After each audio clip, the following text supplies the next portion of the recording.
Gente boa de Deus, povo de Jesus Cristo, bom dia para todos vocês.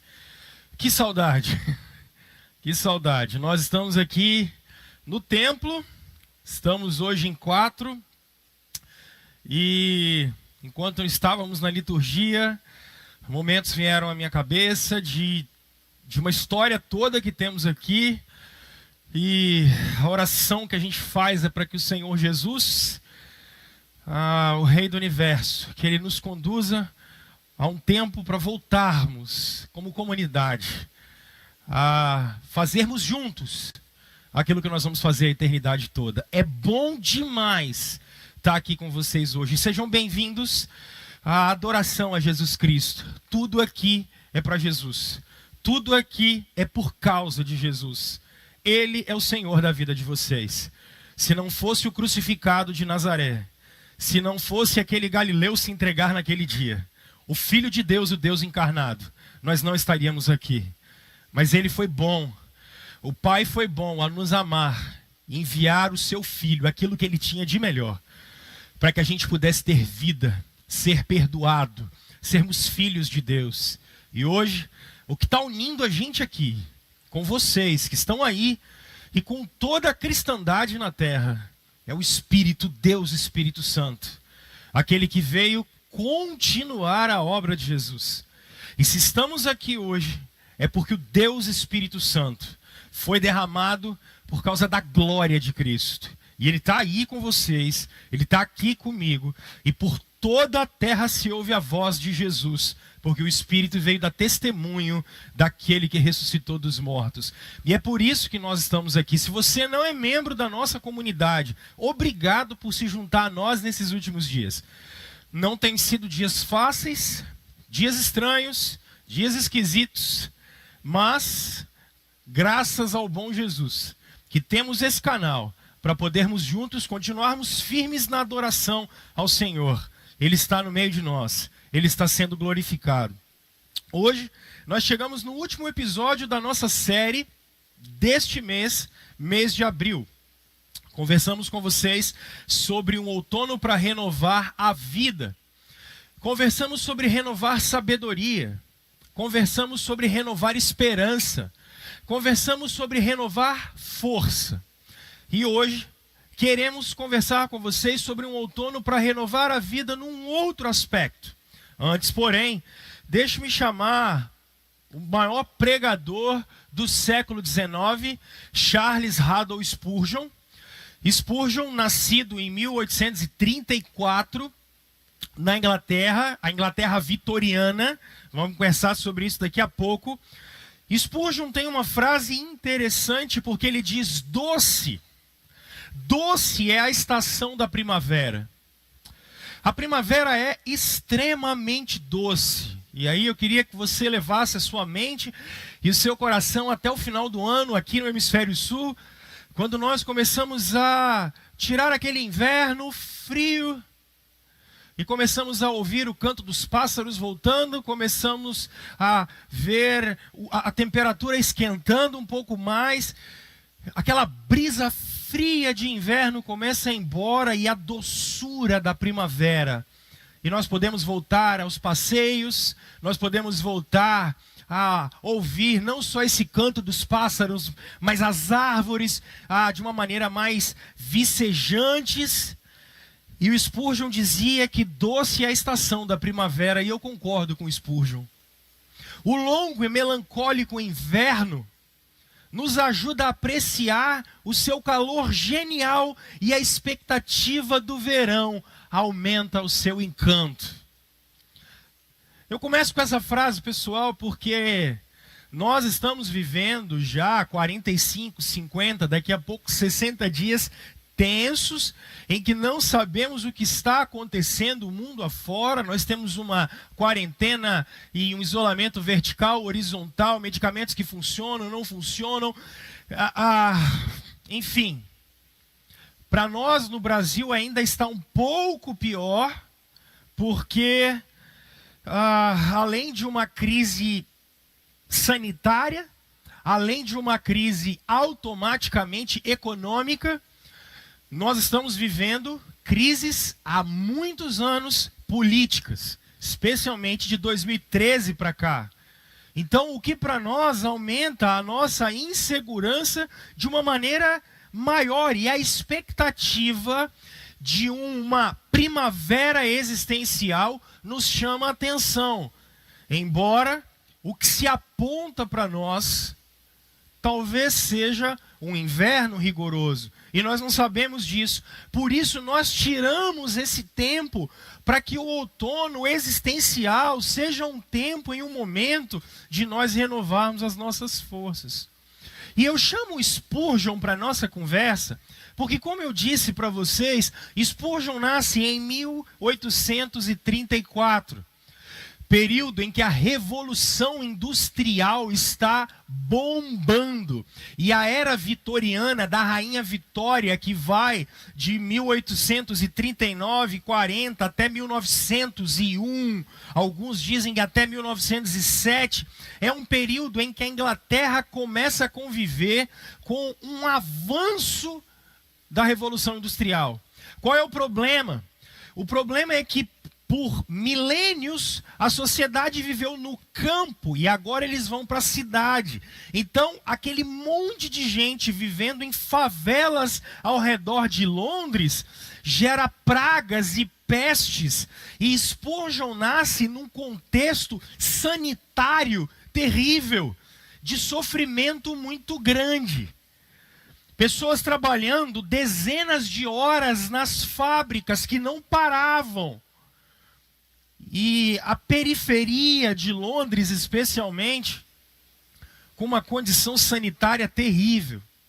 Não bastasse isso, Spurgeon desenvolveu na sua vida gota e reumatismo. Doenças que até hoje, se você me ouve e tem ou conhece alguém que tenha isso, dores terríveis nas juntas. Ele tinha uma doença degenerativa que naquele contexto do século XIX chamava-se doença de Bright, que hoje a gente já conhece como insuficiência renal crônica, mas sem poder fazer hemodiálise, lembre-se disso. Você imagina o sofrimento desse rapaz, nesse período, como eu falei para vocês, da Inglaterra vitoriana. Mas o que me chama a atenção em Spurgeon é que, a despeito de todo o sofrimento social, físico, Spurgeon, entre os 14 e 16 anos, vive uma crise com o pecado. Ele se sente falho, se sente insuficiente, se sente pecador. E ele começa a visitar igrejas tentando uma resposta para a sua vida, porque ele não conseguia lidar com a questão do pecado. Aos 16 anos, ele entra numa igreja e um irmão prega um sermão em que lê Isaías capítulo 46, em que Isaías, falando inspirado pelo Espírito Santo, diz: "Olhai para mim, pecadores." E o pregador repetia por dezenas de vezes assim: "Imaginem que eu sou Jesus." E Jesus está dizendo: "Olhai para mim, pecadores, olhai para mim, pecadores." E depois de repetir isso por várias vezes, Spurgeon, em lágrimas, entrega a sua vida para Jesus e é convertido. Rapidamente, ele já é colocado para pregar, por conta da sua erudição, leitor voraz desde criança. Ele é colocado para pregar numa igreja pequena, e de lá, aos 18 anos, ele já é levado para uma igreja maior. Com 20 anos, ele já tinha pregado mais de 600 sermões. E curioso, quando ele assume o tabernáculo em Londres, um lugar em que, nos avivamentos de George Whitefield, mais de 1.200 pessoas paravam para ouvir o evangelho, não mais do que 100 pessoas estavam reunidas. Pouco tempo depois que Spurgeon, sofrendo com gota, com reumatismo, sofrendo em condições sanitárias difíceis, no lugar em que vivia, num período de crise política extrema, eles precisam aumentar rapidamente a capacidade de 1.200 pessoas para 12.000 pessoas, e Spurgeon prega o seu primeiro sermão no tabernáculo para 10.000 pessoas. 10.000 pessoas foram levadas para ouvi-lo. E o que me chama mais atenção é que no dia 7 de outubro de 1857, o maior auditório ouviu Spurgeon pregar. Um homem em que há um livro que você não pode morrer sem ler. Eu já indiquei para algumas pessoas aqui da nossa comunidade. O livro chama-se A Depressão de Spurgeon. Porque com tantas dores, com tanto sofrimento, havia períodos em que ele se fechava e simplesmente não queria falar com ninguém, tamanho sofrimento que ele passava dentro de si. Extremamente deprimido. Sua mulher extremamente doente. Mas a história nos conta que, a despeito de uma crise política, a despeito de uma crise social, a despeito de uma crise sanitária, a despeito de uma crise física, a Escritura nos diz que a história nos diz que em outubro de 1857, no auditório do Crystal Palace, 23.650 pessoas pararam para ouvir Spurgeon. Houve certos períodos da história em que ele dizia para a congregação a qual ele era pastor assim: por favor, se você veio hoje, só volte daqui a 3 meses. Porque a Inglaterra e Londres, que saiu de 16 para 30 milhões de habitantes em pouco tempo, parava para ouvir Spurgeon. O que me chama a atenção é que, se você olhar a data, 1857, são 2 anos antes de Charles Darwin publicar A Origem das Espécies. Isso nós não vamos aprender na escola nunca. Mas enquanto o racionalismo está bombando no mundo, enquanto o humanismo está bombando no mundo, enquanto o homem está tentando matar Deus a todo custo, 23.000 pessoas saem para ouvir um homem de Deus. A Inglaterra inteira é varrida por um avivamento. Alguns anos depois, mais para o final do século, Spurgeon morre, e no seu túmulo simples, uma Bíblia aberta, com Isaías aberto no versículo da sua conversão, e o que está escrito? Aqui jaz o corpo de Charles Haddon Spurgeon, esperando o aparecimento do seu Senhor e Salvador, Jesus Cristo. Meus irmãos, a mensagem de um outono para trazer vida para vocês, para trazer vida para mim, e especialmente para nos renovar, é que nós não somos a primeira geração da história que passa por dificuldades políticas, econômicas, sanitárias, e alguns, de uma maneira ainda pior, lutando com doença e com relacionamentos complicados. Por isso, na semana passada, eu trouxe para vocês algo especial, que eu quero repetir hoje. Mas será então que esse homem poderia falar essa frase? Eu acho que Spurgeon, como ninguém, assim como eu e vocês hoje, era alguém que estava pronto para dizer: doce é a estação da primavera. O que mais esse homem esperava? A primavera existencial. Por que você tem certeza disso, pastor Rômulo? No seu túmulo está escrito: aqui jaz Charles Haddon Spurgeon, aguardando a manifestação do Filho de Deus, a manifestação do Senhor. Doce é a primavera, porque depois de um longo e melancólico inverno, ela nos ajuda a apreciar o seu calor genial, e a expectativa do verão aumenta. Porque eu tenho certeza, e uma entrevista semana passada, eu ouvindo o Leandro Carnal, ele dizia, um pensador da nossa época, ele dizia, um historiador, que sempre depois de grandes pandemias, guerras e revoluções, um período enorme e vicejante de alegria invade as pessoas. Talvez seja isso que a gente esteja esperando. Agora, dentro da reflexão de hoje, Eu trago essa frase da semana passada que o Ricardo conversou conosco ainda na outra semana, quando ele dizia que essa pandemia deveria ter nos gerado um tempo de slowdown e reflexão. Um tempo de slowdown, de pararmos um pouco, de voltarmos para dentro de nós, de refletirmos um pouco sobre o nosso ritmo de vida. Mas, ao contrário, nós não conseguimos parar. E o ativismo que antes era eu vou para cá, eu vou para lá, ele se transformou num ativismo de redes sociais. E isso tem impactos terríveis, pessoal. É por isso que eu quero conversar com vocês hoje sobre esse slowdown e olhar para dentro de nós, aguardando e tendo a expectativa de que Jesus venceu a morte, está no controle de todas as coisas. Mas nós não podemos sair dessa situação da mesma maneira que nós entramos. Por isso eu queria que a gente renovasse hoje os nossos relacionamentos. Aproveitar o outono para renovar os nossos relacionamentos.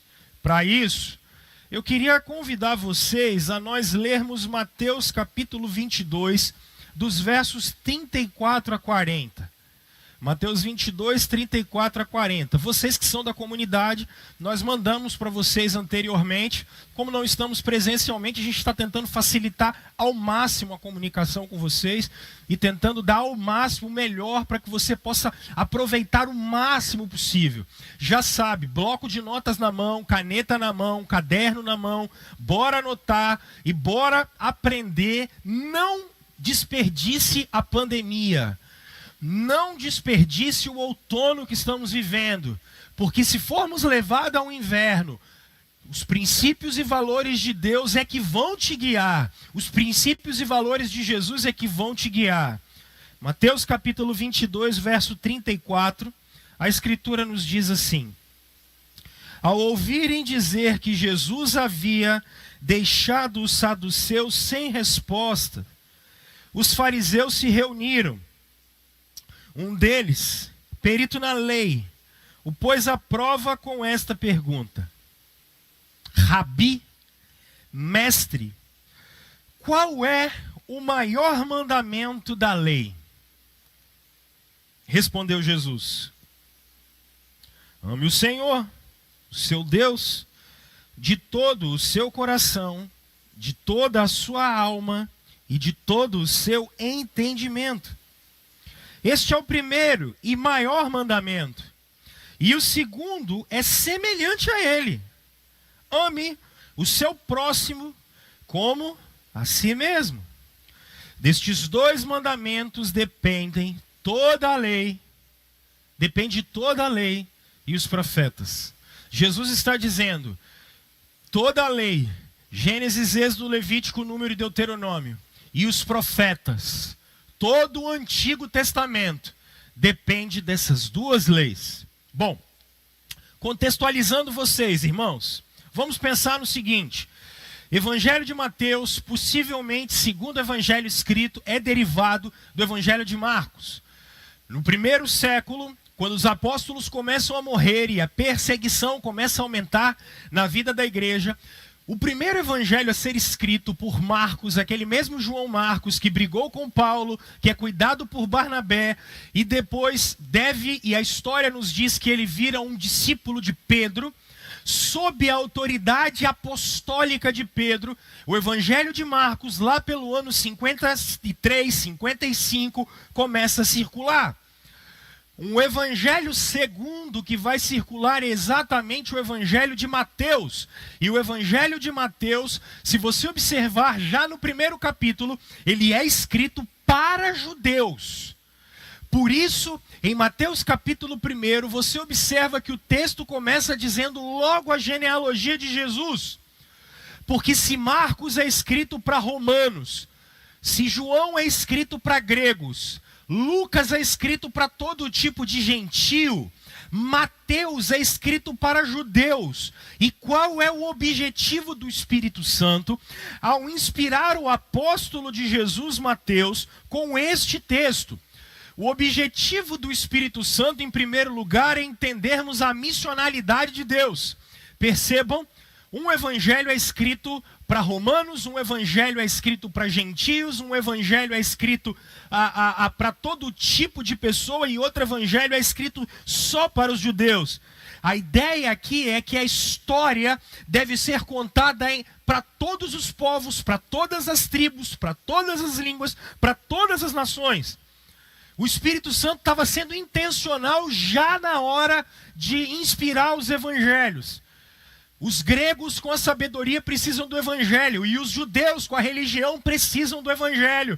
Assim como os romanos que amavam a guerra precisam do evangelho. Assim como o mundo com o Covid-19 precisa do evangelho. Assim como o brasileiro com crise econômica, social, sanitária e política precisa do evangelho. Para saber, como em Mateus capítulo 1, que o filho de Abraão e o filho de Davi é Jesus Cristo e não qualquer outra pessoa. O rei do universo é Jesus e ninguém mais.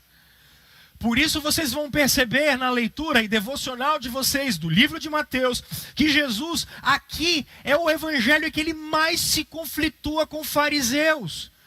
Porque o objetivo é mostrar para judeus que o Cristo, que o filho de Davi, que o rei por excelência é Jesus Cristo. Mas há um pessoal, além dos fariseus, extremamente complicado, que são os saduceus, que eram discípulos dos gregos. Esses saduceus diziam não haver alma, não havia ressurreição de mortos, porque não haveria eternidade, porque morreu, acabou. Vocês já ouviram isso em algum lugar? O cientificismo é isso. O que a academia ensina é isso. A vida não tem sentido, eternidade não existe. Jesus já teve que lidar com isso. O que existe é matéria e energia. Percebam, irmãos, a centralidade da palavra de Deus é tão grandiosa que não existe nada de novo debaixo do sol. Até as heresias, até a filosofia humana, só muda de cara, só muda de nome, mas não existe nada de novo. E antes, os saduceus tinham feito uma pegadinha com Jesus, dizendo assim: Senhor, já que vocês estão falando que existe ressurreição dos mortos, bom, vamos lá. Uma mulher morreu, o marido de uma mulher morreu, e aí ela casou com um irmão, e a lei dizia isso, né? Aí ela vai casar com outro irmão, na ressurreição dos mortos. Com quem é que ela vai casar, Senhor? Aí Jesus diz assim: cara, vocês não conhecem nada. Vocês não sabem que na ressurreição dos mortos, as pessoas não casam, nem se dão em casamento. Significa que na eternidade, essas nossas relações, elas não são iguais, elas são diferentes. E Jesus ainda vai mais longe. Vocês não sabem que eu sou Deus de vivos e não de mortos. Eu sou o Deus de Abraão, Isaque e Jacó.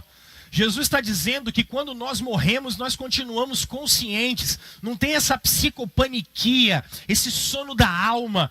Não existe esse negócio de que eu vou morrer e vou ficar dormindo num túmulo. Não existe esse negócio de que eu vou morrer e a minha alma vai ser aniquilada. Jesus está dizendo: morreu, depois da morte segue o juízo. Mas mais do que isso, o Senhor Jesus está mostrando o seguinte: porque para os saduceus, como não há eternidade, como não há transcendência, como não existe Deus, eles não ligavam para a lei de Deus. Porque se não existe um Deus superior, se não há algo que nos balize, se não há algo que diz o que é certo e errado, eles diziam: para que obedecer a lei?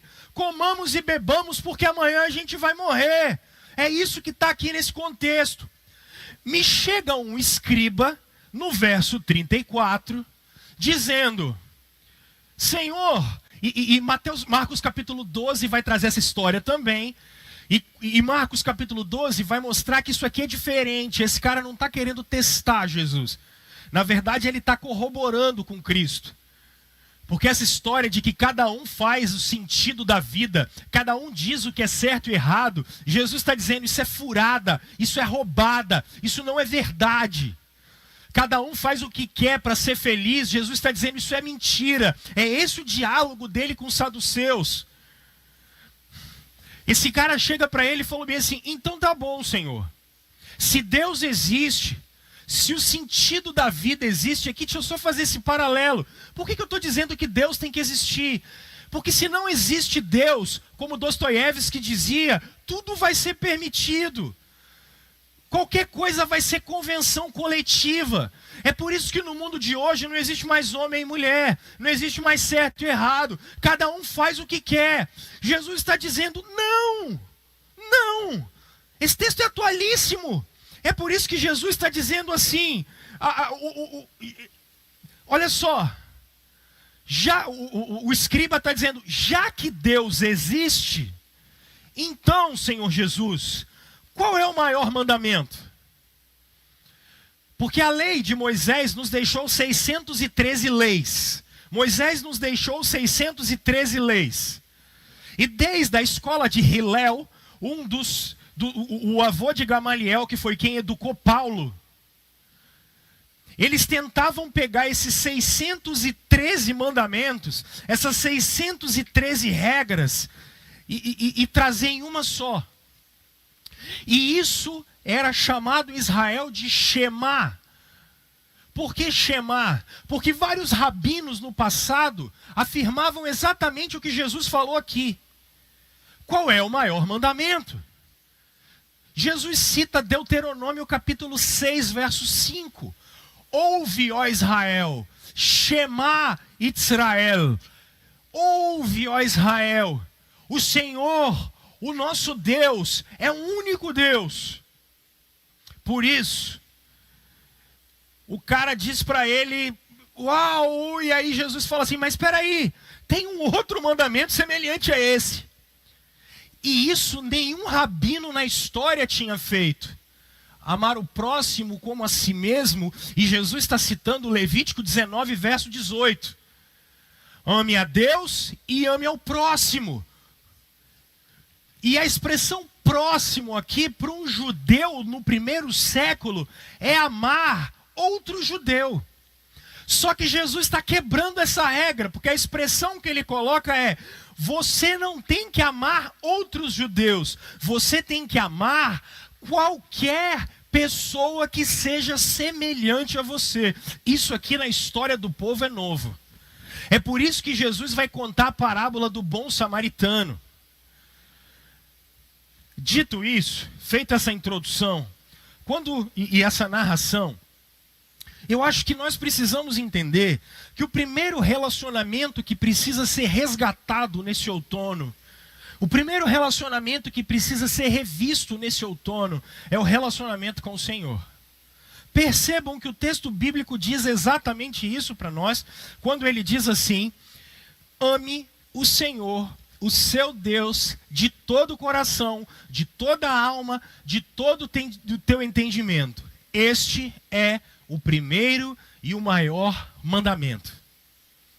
Primeira situação que eu acho que precisa ser analisada em restaurar e renovar o relacionamento com o Senhor, é que quando Jesus foi perguntado, ele citou o Antigo Testamento. Alguns de vocês me perguntam e ouvem essa falácia de que o Deus do Novo Testamento, esse é um Deus bom. O Deus do Antigo Testamento, aquele era um Deus mau. Não estou te entendendo. Porque o Deus do Novo Testamento, ele está me citando o Antigo. Porque o Deus do Antigo Testamento é o mesmo Deus do Novo Testamento. Não há mudança no ser de Deus. O ser de Deus não muda. O que mudou foi a maneira dele se relacionar com a humanidade. Isso mudou. Agora, o caráter de Deus, isso não mudou. Deixa eu tentar te explicar isso de uma maneira mais profunda. Porque olha só, o texto de Deuteronômio diz isso que está aqui para vocês. Ame o Senhor, o seu Deus, de todo o seu coração, de toda a sua alma e de todas as suas forças. A gente brinca chamando isso de amor café, né? Coração, alma, força, entendimento. Juntando isso tudo, o Evangelho de Marcos diz isso para nós. Quando Deuteronômio fala isso, Moisés está repetindo a lei, e ele diz: Shema Israel, ouça Israel, é um imperativo. Todos os judeus, e até hoje fazem isso, judeus estritos. O Shema era uma oração que eles faziam várias vezes ao dia. Ou seja, eles repetiam de có salteado esse Shema. Deuteronômio capítulo 6, dos versos 4 a 9. 11, do 13 ao 21. E repetiam também Números 15, do 37 ao 41. Essas três passagens, todos os judeus oravam e todos os judeus falavam ela. Agora olha que interessante, não é só isso. Essas três passagens, as duas de Deuteronômio e a passagem de Números, ela era contida em filactérios. O que é isso? Na roupa que os judeus usavam, eles tinham esses versículos anotados e agarrados na borla das suas roupas. Eles tinham a lei de Deus copiada. Eles ainda faziam mais. No período das orações, eles pegavam esses textos e colocavam nas suas testas. A ideia é que a lei de Deus estaria gravada na sua mente. E eles ainda faziam algo mais, como eu coloquei escrito para vocês aqui. Eles colocavam no pulso, especialmente o direito, para que eles pudessem ler. Ou seja, o movimento de oração que eles faziam era algo que estava neles. Mas vamos mais além. O Shema estava contido em uma pequena caixa cilíndricazinha. Esses versículos, amar a Deus, estava contido numas caixinhas que se chamavam mezuzá. E eles colocavam em cada casa judaica, se você entrasse, na porta da casa, a lei de Deus estava colocada. E o que a lei de Deus diz? Amar a Deus. E o que simbolizava? Eles andavam com a lei de Deus, e quando vocês chegavam na casa da pessoa, ela estava ali naquela casa, a presença de Deus estava, enfim, era o que eles vivenciavam. O que isso significa, gente?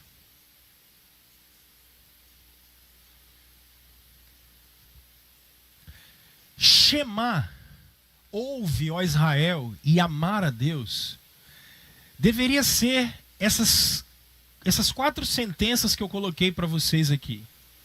Primeiro, o Senhor domina nossas emoções.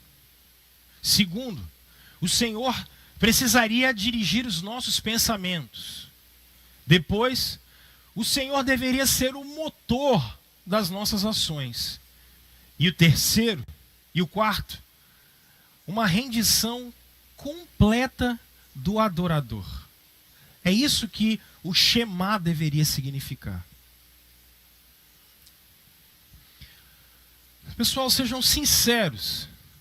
Sejam sinceros. Quanto do Senhor move a sua emoção? Esses sentimentos que você tem pelo outro. Esses sentimentos que você sente por você mesmo. Eu vou trabalhar a relação com o próximo daqui a pouco. Porque Deus olha para nós e o sentimento que Ele tem por nós é um sentimento de amor indizível. E a expressão amar aqui no texto original é a expressão agapau. É um amor sacrificial. É o amor que dá. É o amor que dá sem querer receber nada em troca. Quanto de Deus domina a sua emoção? Deixa eu dizer para vocês, especialmente sexta-feira, quando um certo ministro disse assim, eu não fico mais. E um certo presidente, 5 horas da tarde, faz um pronunciamento. olha para mim, mas olha para o seu coração. O quanto as suas emoções foram tomadas pelo mesmo sentimento que o Senhor.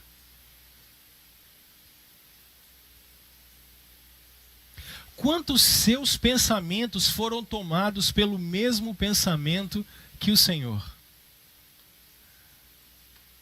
O quanto as suas ações, depois disso, o quanto do Senhor estava nas suas ações.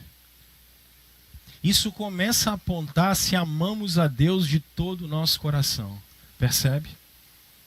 Porque independente de quem governa ou não, eu sei que governantes, número 1, era para todos os cristãos, especialmente, não confiarem na política. Vocês sabem disso. Por quê? Porque a criação não é o que ela deveria ser. A criação não é o que ela deveria ser. Segundo, quem governa é completamente depravado. Isso é doutrina básica da Escritura.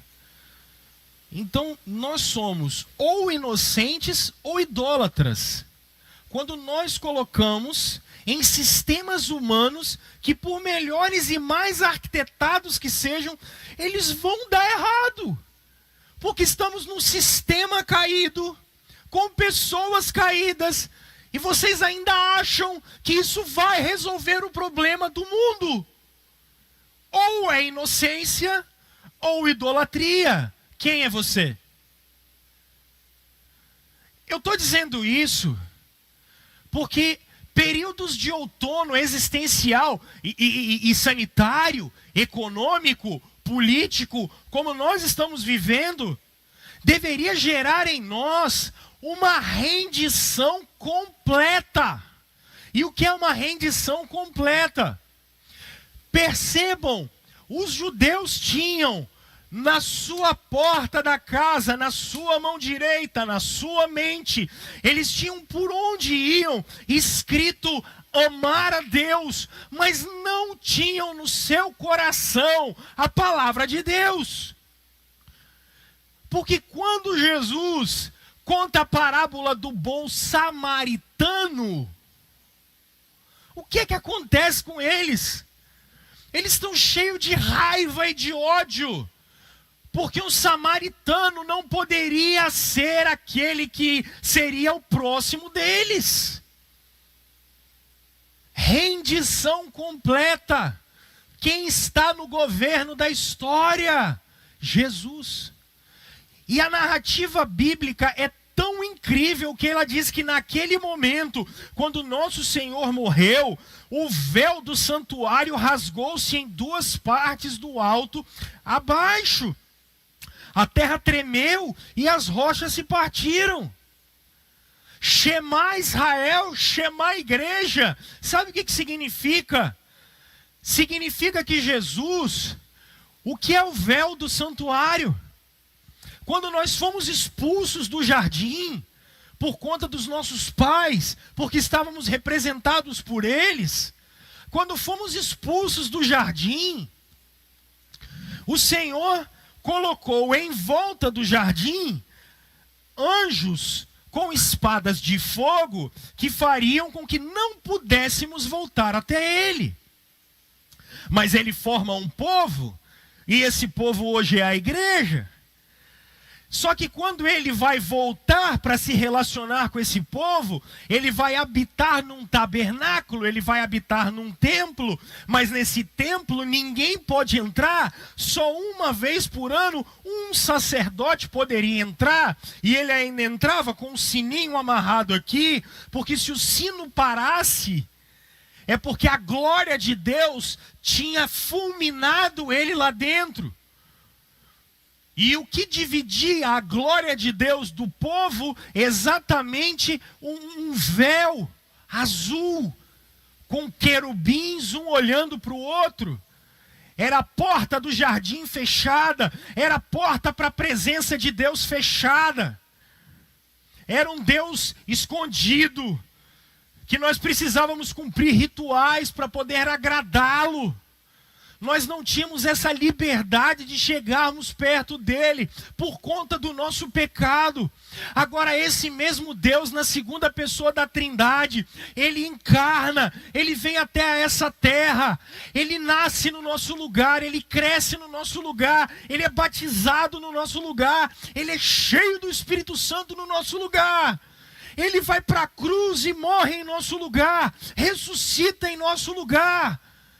E a Escritura nos diz que aquela relação fétida, podre, carcomida, ela não é mais necessária, porque o Cordeiro de Deus foi morto uma vez só, para que agora a gente pudesse se achegar todas as vezes que nós nos ajoelhamos. E Jesus faz algo incrível, porque ele chama Jesus de Pai, e ele manda nos ensinando a orar, chamar Deus de Pai, para ter uma rendição completa. Para termos uma rendição completa do que a gente pensa, do que a gente sente, do que a gente fala. Agora a relação que a gente pode ter com esse Deus é de nos achegar, Hebreus diz, confiantemente. Aproveite a pandemia para renovar essa relação de confiança. Pare de ser idólatra. Pare de ser idólatra. É tempo de nos achegarmos com confiança àquele que realmente pode nos salvar. É tempo de nos achegarmos com confiança para aquele que abriu o caminho para garantir perdão e a eternidade. Aquele que tem o mundo inteiro nas suas mãos. Aquele que nos chamou de filhos. Então é tempo, pessoal, de nos achegarmos, não às redes sociais. É tempo de nos achegarmos ao trono da graça. Antes você falava que você não orava porque não tinha tempo. Agora é o quê? Por preguiça? Morbidade, mortalidade espiritual. Mortalidade espiritual, mortos. Você está morto ouvindo pregação ainda de figurão. Está morto. Tem informação, mas não conhece o Senhor. O caminho foi aberto. O caminho foi aberto. Você sabe quem é o pastor de vocês? Eu? O Rafael? O pastor de vocês é Jesus Cristo. Ele é o supremo pastor da nossa alma. É Ele que vai nos levar para o seu reino de glória. O tanto que nós buscamos o Senhor, é tempo de aprendermos quem é o Senhor. É tempo de buscarmos a face do Senhor. Deixa eu dizer para vocês, ensinaram para vocês de maneira errada que nós estamos debaixo do juízo de Deus agora. Eu não falei isso aqui para vocês em momento nenhum. E se você ouviu algum teólogo falando isso, é porque ele não leu a Bíblia. O único juízo de Deus no Novo Testamento pós-cruz é Apocalipse capítulo 19.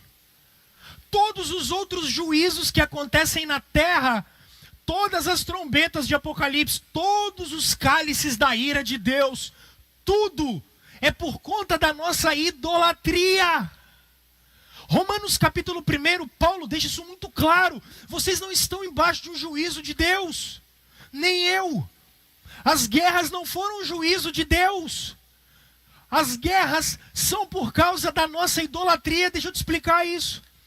O Senhor nos entregou as nossas paixões. O que vocês estão vendo aí é porque Deus nos entregou. É quando nós olhamos para o mundo e falamos, nós queremos construir um projeto nosso. Então, o que o nosso projeto de autonomia fez é uma biologia disfuncional. São relações disfuncionais. Se você olhar as taças da ira de Deus, se você os cálices derramados e as trombetas, elas são por causa de sistemas humanos. Os grandes cavalos de guerra do Apocalipse, isso é por causa da nossa própria falha. É porque Deus nos entregou as nossas próprias paixões. O que a gente conseguiu a gente conseguiu fazer regimes totalitários, a gente conseguiu gerar fome, a gente conseguiu gerar pessoas ricas demais e pessoas pobres demais, a gente conseguiu gerar com esse nosso sistema todo, essa situação toda disfuncional. É por isso que vocês estão vivendo isso. Então não me venha falar, nós estamos debaixo da ira de Deus. Nós somos entregues e nós, a igreja, vamos passar por isso também. Porque alguns de vocês cresceram aprendendo que a igreja não vai passar pela grande tribulação. Ora as bolas, nós estamos passando pela grande tribulação desde que Jesus subiu aos céus. E vocês estão vendo que grande tribulação estamos passando. E irmãos nossos, como citei o Spurgeon, também já passaram. Agora a mim e a você foi dado o privilégio de, por causa da graça de Deus, podermos chegar até Ele e olharmos o mundo não mais com os olhos da Babilônia. Olharmos a criação não mais com esses olhos caídos, mas olhar para a criação com olhos de que nós vamos ver um novo céu e uma nova terra. Então renda-se ao Senhor, contemple o Senhor, contemple aquele que vem e virá nos buscar, contemple aquele que governa sem ter confusão, contemple aquele que é confiável, aquele que não falha. Comece a abrir a sua boca para exaltar o nome do Senhor, para louvar o nome do Senhor, engrandecê-lo. Shema Israel. Ouça, igreja, é tempo de rendição completa, porque o acesso está garantido, o Cristo está reinando e o Cristo virá nos buscar. Então, a partir de hoje, mude a sua relação com Deus. Chega de medo, chega de chegar até Deus querendo coisas. É tempo de chegarmos a Deus nesse período de outono lamentando. Jesus, a criação não é o que ela deveria ser. Jesus, tem misericórdia de nós e entra com a sua providência. Jesus, o seu governo está aqui. Coloca ordem na nossa nação. Jesus, coloca ordem no meu mundo interior, porque o desespero toma conta de mim. Jesus, me ensina a amar o Senhor. Jesus, o apóstolo Paulo nos ensinou na palavra que ele orava para que a gente pudesse entender a largura, a altura, a profundidade da gloriosa graça do Senhor e de quem o Senhor é.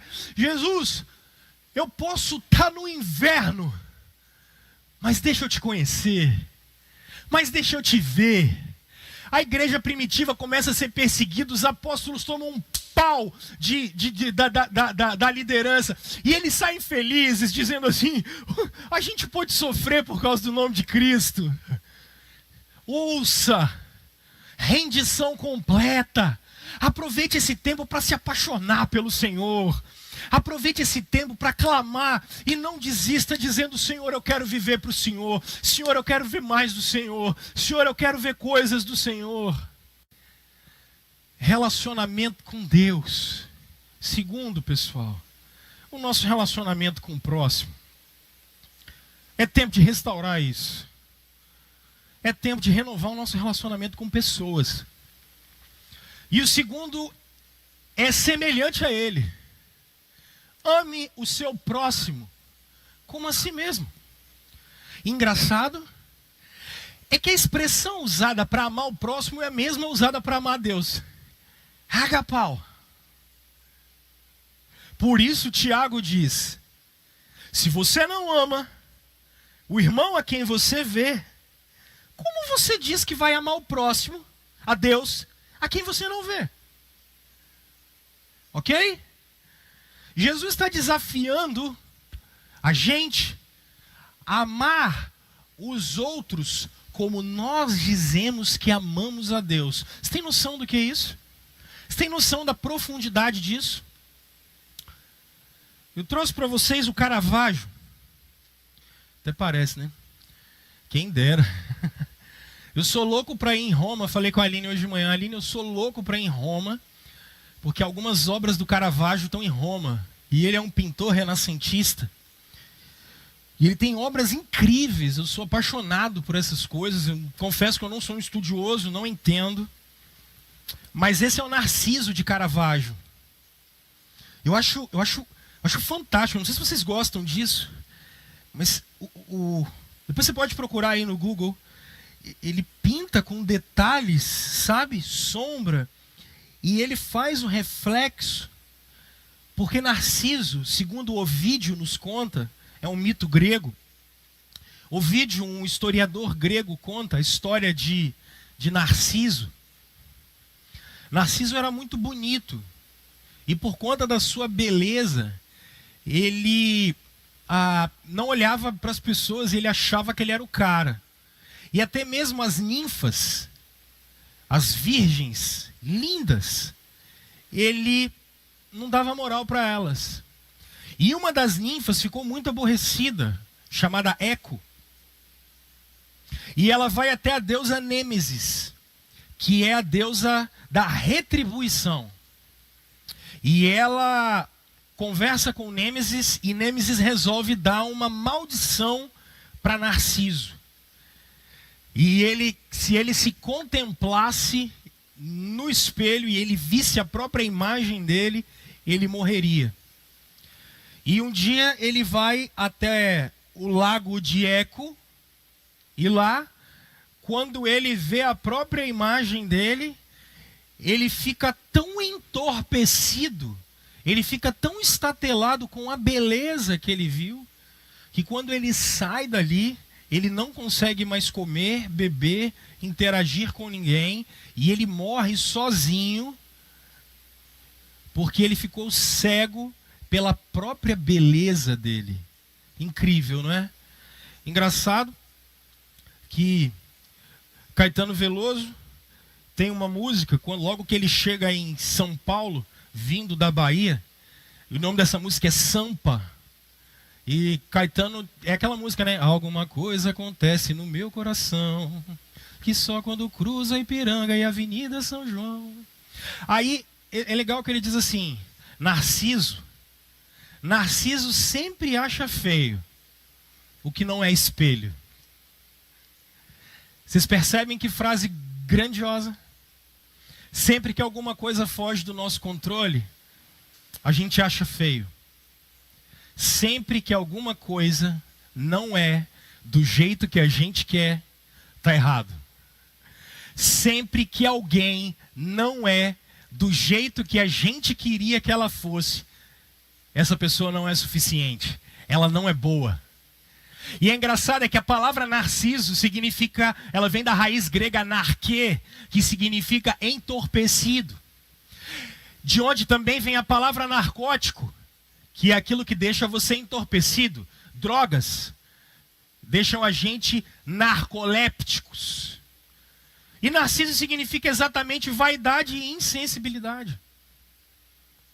Quando nós olhamos para as pessoas, via de regra, a gente está fazendo uma projeção daquilo que a gente queria que elas fossem. Porque a gente acha que o mundo precisa girar em torno de nós.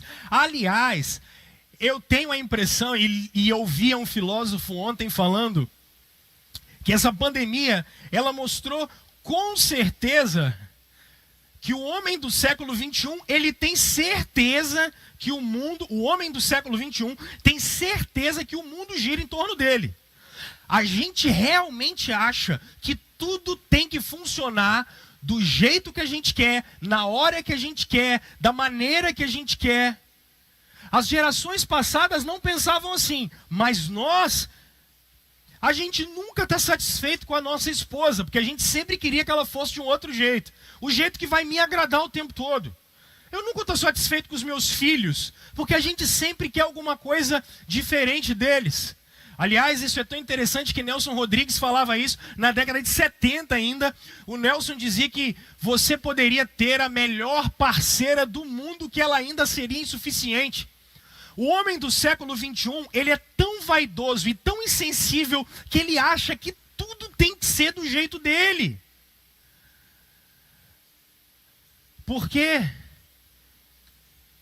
Porque o homem do século XXI é extremamente insensível. Nós somos individualistas. Pessoal, nós não conseguimos olhar para o próximo. Uma pesquisa acabou de sair dizendo que o número de divórcios entre os chineses depois da pandemia está bombando. Bombando. E eu conversando sobre isso com a Aline, ela falou: "Ih, amor, meu pai acabou de falar, porque ela tem uma tia no Rio, que nos últimos 30 dias, ela tá com uma papelada enorme de pedidos de divórcio. Porque Narciso acha feio que não é espelho. De uma hora para outra, a gente teve que entrar para dentro de casa. E não dá mais para botar a escola para educar o filho. Agora vai ter que ler Cecília Meirelles com o filho. Sabe? Agora, eu só tinha contato com a minha mulher na hora de dormir, e olhe lá, porque ela ia dormir e eu ficava na TV.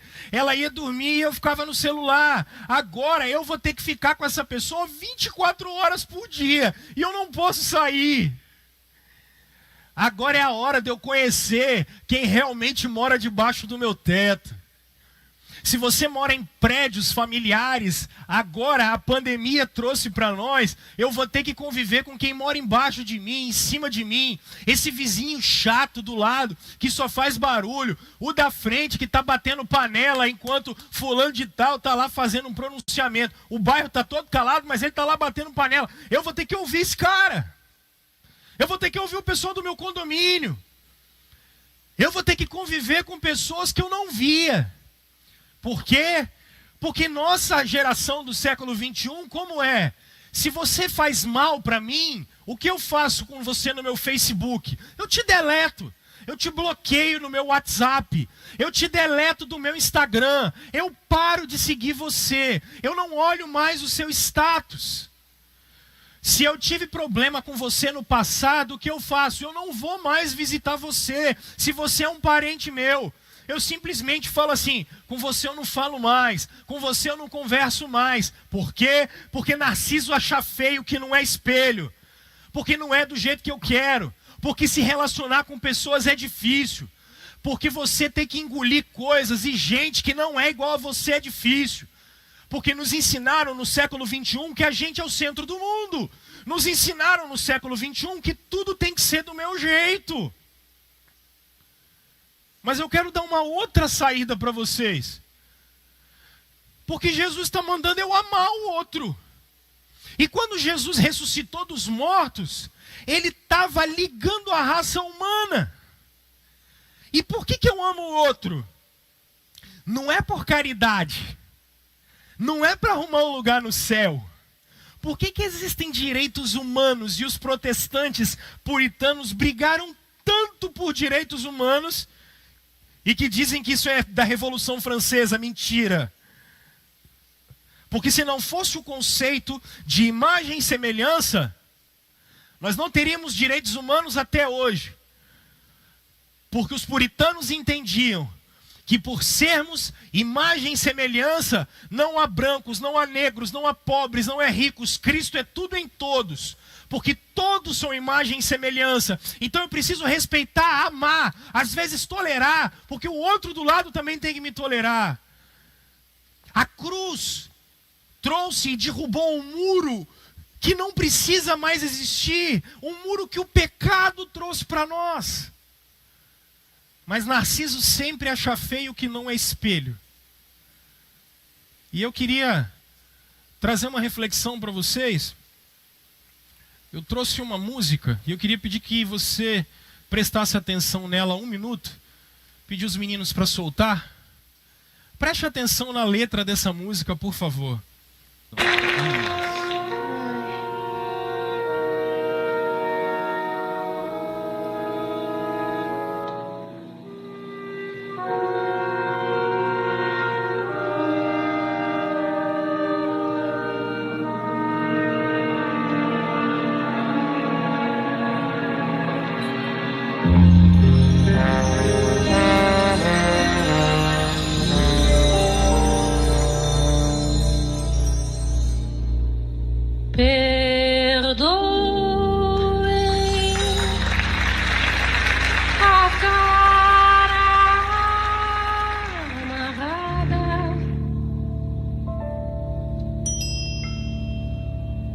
Perdoem a falta de abraço,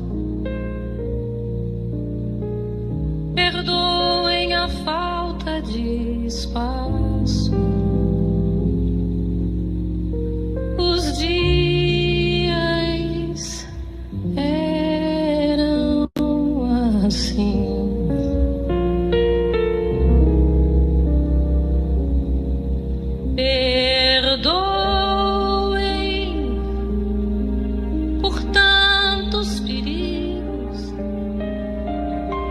Perdoem a falta de abrigo,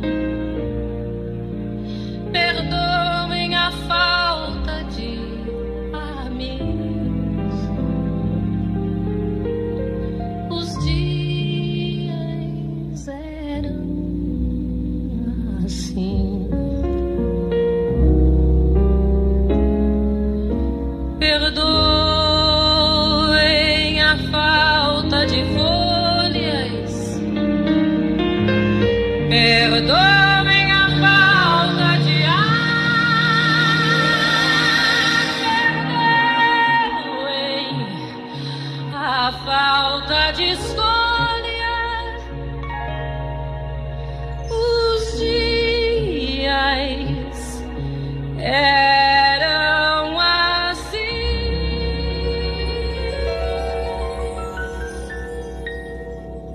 eram assim. Essa é uma música do Ivan Lins, de 1978. E essa música chama-se Aos Nossos Filhos. E ela está eternizada na voz da maior cantora e maior intérprete da língua brasileira, da língua portuguesa, brasileira no caso, da MPB, da Elis Regina. E me parece que a Elis, que teve uma vida extremamente doida, ela está profetizando sobre algo e pedindo perdão para os filhos dela, até pela vida que ela teve. Se eu não me engano, ela falece depois em 1982 e deixa os filhos dela ainda pequenos. E ela cantando com uma voz que é magistral, ela diz aos filhos dela: perdoem a cara amarrada, perdoem a falta de abraço, perdoem a falta de espaço. Os dias eram assim. Perdoem por tantos e tantos perigos. Perdoem a falta de abrigo. Perdoem a falta de amigos. Os dias eram assim. Perdoem a falta de folhas. Perdoem a falta de ar. Perdoem a falta de escolhas. Os dias eram assim. Essa semana foi muito interessante para mim. Deixa eu dividir uma coisa que aconteceu comigo. Eu acho que eu queria soltar uma hashtag chamada #pai de menina. Porque é muito engraçado. Minha casa são a casa das 3 mulheres. E a minha filha mais nova é um foguetinho, a Júlia. As duas são uma graça. Mas a Júlia é meu foguetinho. E ela chegou para mim e falou bem assim: pai, eu aprendi a fazer olho. Eu falei: olho, filha? É olho de maquiagem. E eu assistindo um filme de guerra. Homem, né? Aí ela falou bem assim: eu só estou esperando o meu modelo.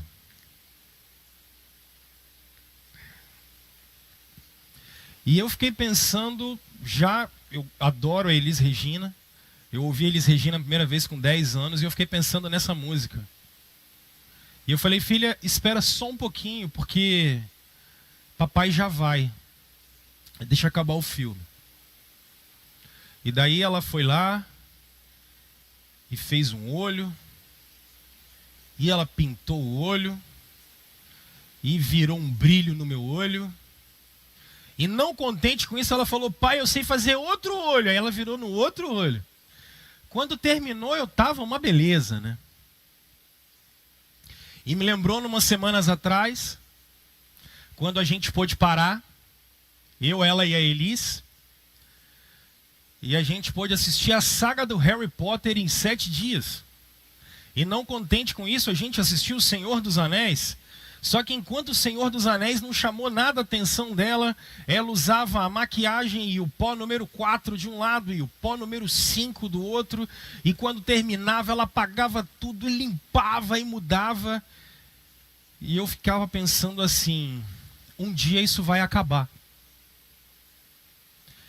E isso falou muito ao meu coração no meio dessa semana. A gente tem o hábito na minha casa de orar sempre.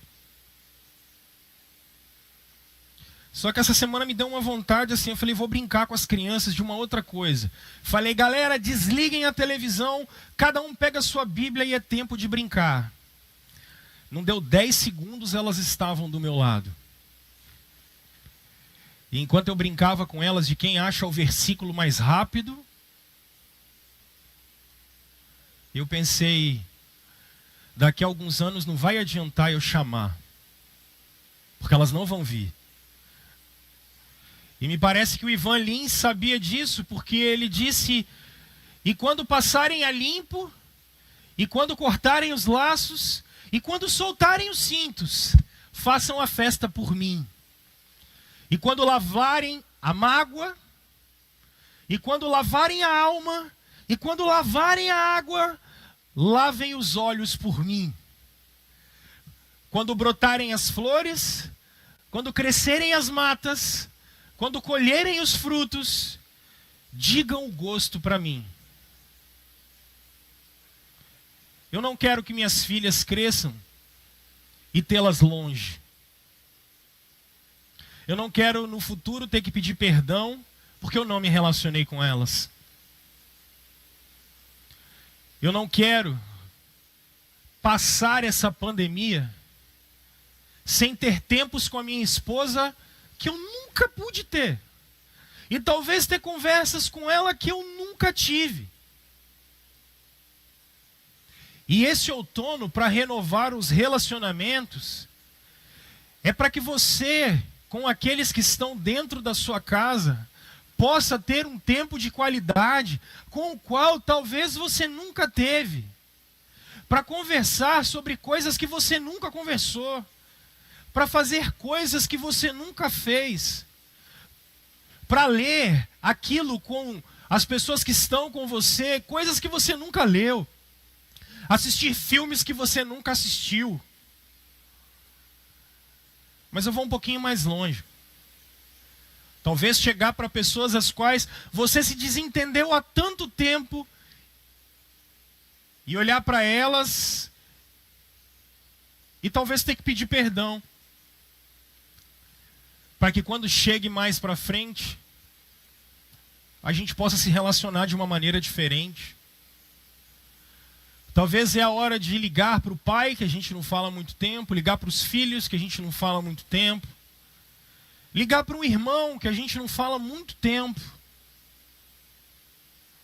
Luiz Felipe Pondé fala algo muito interessante, porque o perigo que nós já vínhamos vivendo, estamos vivendo mais agora, é de termos relações superficiais e completamente online. E ele diz algo muito interessante, que ele diz assim, esse será o fim da raça humana, porque nós somos relacionais. Deus é trino, Deus é relacional, você também é.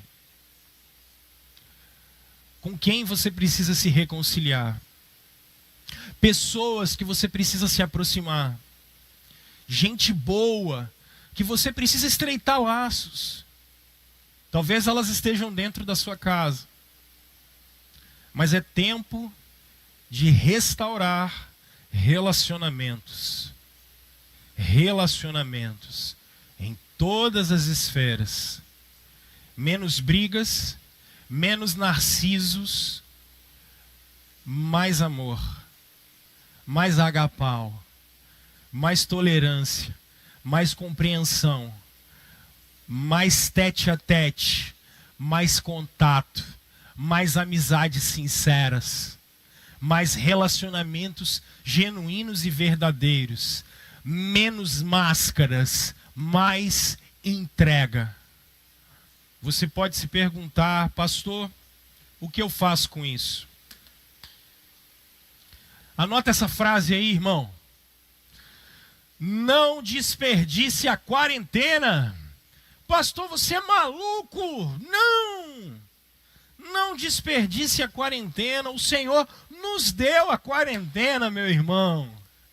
O Senhor nos deu a quarentena para você poder agora voltar para Ele, com um coração sincero, com o véu destapado, com o coração sangrando de amor. Mas é tempo de renovar relacionamento com o próximo. Não desperdice a pandemia. Pensando nisso, a gente tem uma surpresa para vocês aí, algo que a nossa equipe fez com muito carinho. E eu queria que enquanto a gente participa dessa música, eu queria que você tivesse um momento aí de oração. Vamos lá?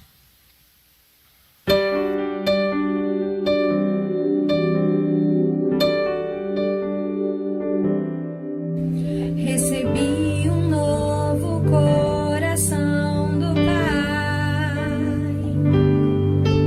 coração regenerado,